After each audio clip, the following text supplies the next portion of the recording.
अस्सलाम वालेकुम to all of you. Welcome back to the code of law. आज इस वीडियो में हम थेफ्ट के बारे में पढ़ेंगे। थेफ्ट यानी कि चोरी, और इसका इस्लामिक लॉ में क्या कॉन्सेप्ट है, क्या पनिशमेंट है। ना स्टार्ट करते हैं।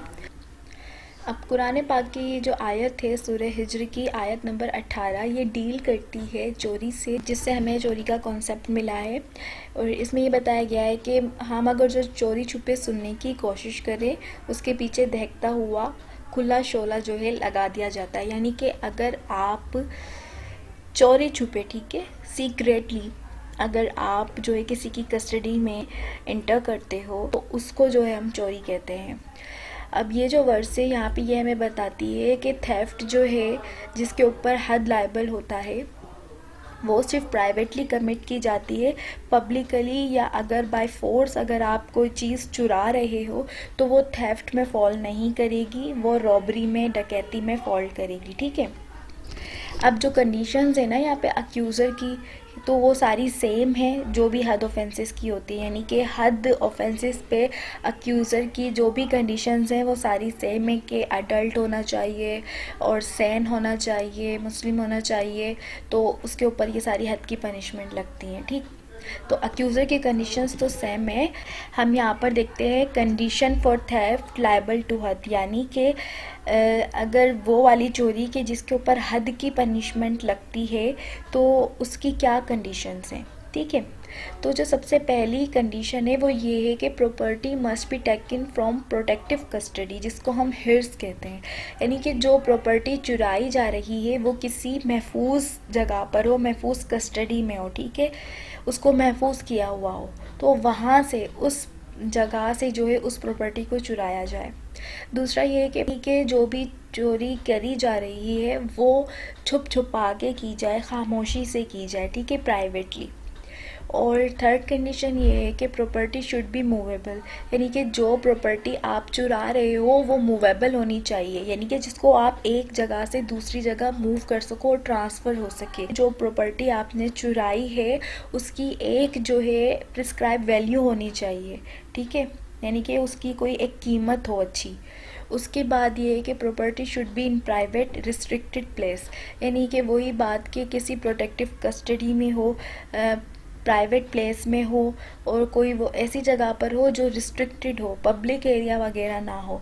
तो इससे हमें क्या मिलता है कि कोई भी ऐसे पॉपुलेटेड एरियाज़ या पब्लिक प्लेसेस जो हैं वहाँ पर जो है अगर कोई चोरी होती है तो उसको हिर्स नहीं कंसिडर किया जाएगा। ठीक है, क्योंकि वो पब्लिक प्लेसेस देकर कंडीशन है theft from mosque, trading centre during business hours is common place and offender do not liable to हद। ठीक है, सेम वही बात की जैसे कि अब मस्जिद हो गई या भी कोई ट्रेडिंग सेंटर हो गया, तो वहाँ पर अगर बिजनेस आवर्स में, यानी कि पॉपुलेटेड हो गया ना एरिया फिर वो ट्रेडिंग सेंटर, तो बिज़नेस आवर्स में अगर वहाँ पर कोई भी चोरी वगैरह की जाती है, जैसे क्योंकि ये कॉमन प्लेसेस है, यहाँ पर हर लोग आते हैं, तो यहाँ पर अगर कोई चोरी करता है तो वो हद उसके ऊपर नहीं लगेगी जब तक इन जगहों को अगर कोई रिस्ट्रिक्ट ना कर दिया जाए, प्रोटेक्ट ना कर दिया जाए।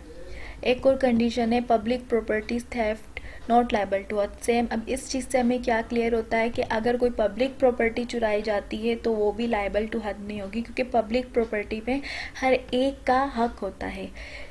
थेफ्ट लायबल टू हद की कंडीशन ये है कि अगर आप कोई चीज़ चुरा रहे हो तो वो किसी एक पर्टिकुलर इंडिविजुअल की हो, उसकी कस्टडी में हो। अब कोई ऐसी प्रॉपर्टी जिस पे हर एक का हक है, जो चुरा रहा है ऑफेंडर, उसका भी डायरेक्टली या इनडायरेक्टली अगर लिंक आ रहा है तो फिर वो थेफ्ट लायबल टू हद नहीं होगी। उसके बाद है property must be own by other individual. ठीक, सेम वही बात ये अभी जो हमने क्लियर करी कि जिस चीज़ को आप चुरा रहे हो वो किसी और की होनी चाहिए और उसमें आपका किसी भी किस्म का लिंक नहीं होना चाहिए, चाहे डायरेक्टली चाहे इनडायरेक्टली। या डायरेक्टली इस तरीके से कि रिश्तेदारों के घर अगर आप चोरी कर रहे हो, या वो आपका ही, आपने लोन दिया हुआ था, कर्ज वगैरह था, वो आप चुरा लेते हो, तो इस तरह का मतलब कुछ भी अगर डायरेक्टली या इनडायरेक्टली आपका लिंक हो रहा है ऑफेंडर का, तो फिर यहाँ पर हद लायबल नहीं होगी।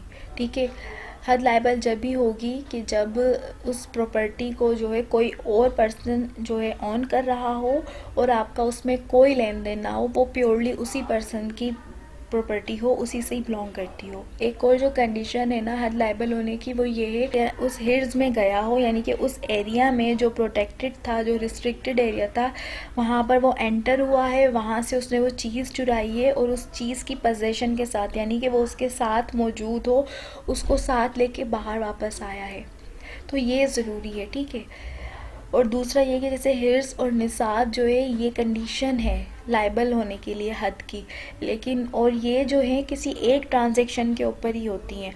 अगर बंदा एक से ज़्यादा जो है ट्रांजैक्शन में ये ऑफेंस परफॉर्म करता है तो उसके ऊपर जो है फिर हद नहीं होगी। इसकी एग्जांपल कैसे है कि किसी एक जगह पे प्रॉपर्टी जो है वो रिस्ट्रिक्टेड है, ठीक है, वहाँ पे रखी हुई है, और वो क्या करता है, वो वहाँ पे जाता है, उस प्रॉपर्टी को चुराता है और अपने साथ लेके वापस आ जाता है, तो ही उसके ऊपर हद लायबल होगी फॉर थेफ्ट। लेकिन अगर वो क्या करता है कि आधी चीज़ें जो है किसी कबर्ड से चुराता है, आधी किसी और दूसरे कमरे से, और आधी जो है किसी दूसरे फ्लोर से चुराता है, ठीक है, और पहले एक चीज़ बाहर लेके जाता है, फिर दूसरी चीज़ बाहर लेके जाता है, तो ये अलग अलग ट्रांजैक्शन में डिवाइड हो गई है। और उनकी जो है पहली एक जगह से जो चीज़ चुराई है उसका निसाब नहीं है एक डेफिनेट, ठीक है, उसकी एक प्रिस्क्राइब वैल्यू नहीं बन रही जो निसाब की हमें दी हुई है। अभी हम आगे पढ़ेंगे कि क्या है इसकी वैल्यू, वो नहीं बन रही है। उनको जो जितनी सारी चीज़ें उसने चुराई हैं अलग अलग ट्रांजैक्शन में, वो सारी जब मिलाते हैं तो एक निसाब की वैल्यू बन रही है, तो फिर इसके ऊपर हद लायबल नहीं होगी। अगर आप किसी एक जगह से एक टाइम में किसी एक जगह से एक डेफिनेटिव अमाउंट वाली जो है प्रॉपर्टी चुराते हो तो ही आपके ऊपर हद लायबल होगी।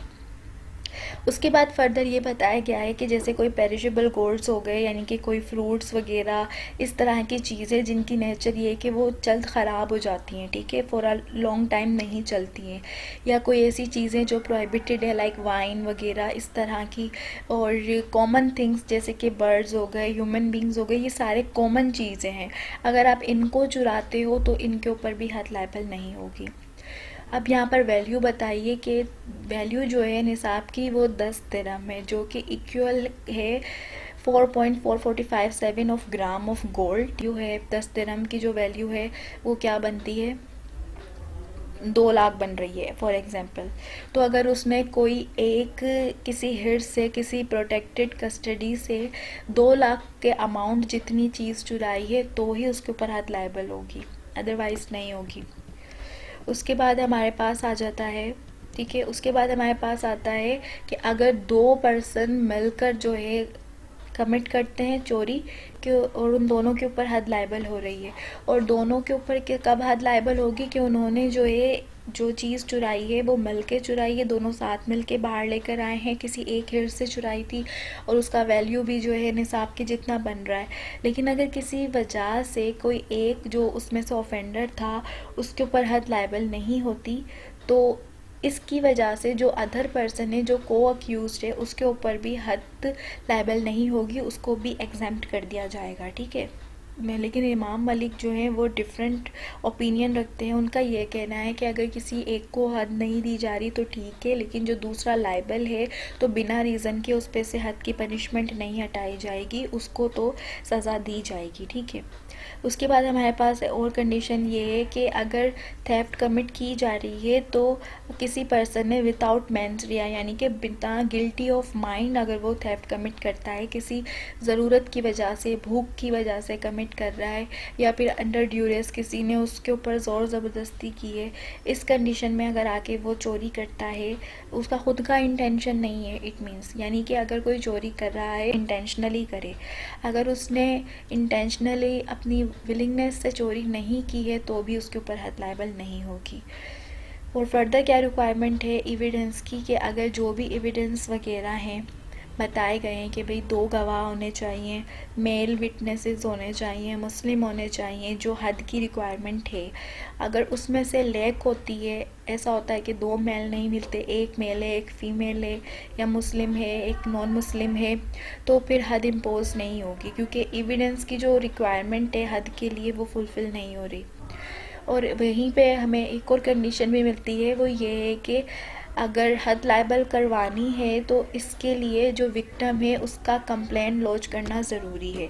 अगर विक्टिम ने कोई कंप्लेंट ही नहीं करी है तो फिर हद लायबल नहीं होगी। अगर वो ऑफेंडर ख़ुद ही जो है कन्फेस कर लेता है या पकड़ा जाता है किसी भी अथॉरिटी की तरफ से तो फिर सिर्फ उसको ताज़ीर मिलेगी। अगर हम एविडेंस देखें तो इसको किस तरीके से प्रूव किया जाता है कि offence shall be prove by testimony of 2 witnesses और बाय कन्फेशन ऑफ अक्यूज, कि अगर 2 गवाह आ जाते हैं कि भाई हाँ इसने ये ऑफेंस कमिट किया है तो इसके ज़रिए, या फिर अक्यूज़ खुद कन्फेशन कर लेता है।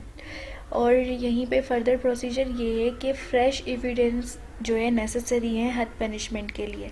ऐसा नहीं है कि जैसे कि अगर जॉइंट ऑफेंडर थे, ठीक है, को अक्यूज़ थे, तो अगर उनके ख़िलाफ़ जो है पहले एविडेंस रिकॉर्ड कर लिए गए थे और उसमें से कोई एक ऑफेंडर मौजूद नहीं था, उसके बाद जब दूसरा ऑफेंडर आता है तो पिछले जो एविडेंस थे जो पहले से रिकॉर्ड किए गए हैं उसकी बुनियाद पर उसको पनिशमेंट दी जाए। ऐसा नहीं होगा। अगर कोई भी आप जो है पनिशमेंट हद उसके ऊपर लगा रहे हो ऑफेंडर के ऊपर तो फ्रेश एविडेंस लिए जाएंगे, ठीक है। उसके बाद अगर डिले कन्फेशन होता है, डिले इन कन्फेशन होता है तो वो भी एक्सेप्टेबल होता है। इसमें कोई किसी भी किस्म की रिस्ट्रिक्शन नहीं है कि भाई इतनी देर बाद जाके उसने जो है कन्फेशन किया है तो हो सकता है कोई इसमें डाउट हो। कोई डाउट नहीं होता। अगर वो एक्सेप्ट कर लेता है कि भाई हाँ उसने ये चोरी करी थी तो फिर वो एक्सेप्टेबल होगा। फर्दर ये है कि अक्यूज़ अगर वो अपने कन्फेशन से रिट्रैक्ट करता है तो इस सूरत में भी हद फिर लायबल नहीं होगी, फिर उस पर ताज़ीर लगाई जाएगी।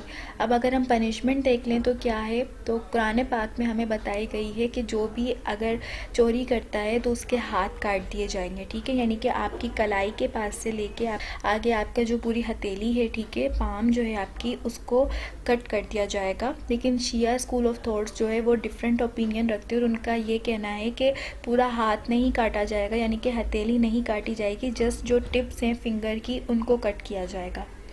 उसके बाद दूसरी ये है कि अगर कोई person second time theft commit करता है तो फिर कुरान पाक की तरफ से ही हमें ये मिला है कि उसका जो अपोजिट साइड यानी कि राइट हैंड पहले काटा है ना, तो फिर अपोजिट साइड लेफ़्ट फुट यानी फुट है फिर उसको काटा जाएगा अप टू द एंकल, यानी कि आपके टखने से लेके फिर आपका पूरा जो पंजा है उसको काटा जाएगा।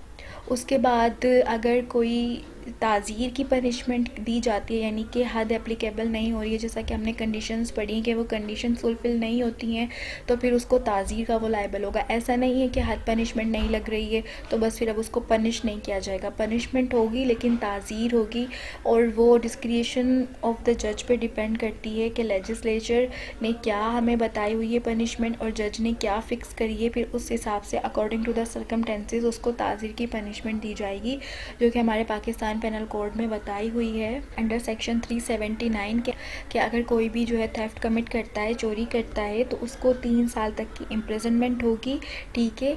या आइदर डिस्क्रिप्शन यानी कि रिगरियस भी हो सकती है या सिंपल भी हो सकती है, या फिर जो है उसके ऊपर फ़ाइन भी इम्पोज की जा सकती है, या ये दोनों साथ भी हो सकती हैं, ठीक है।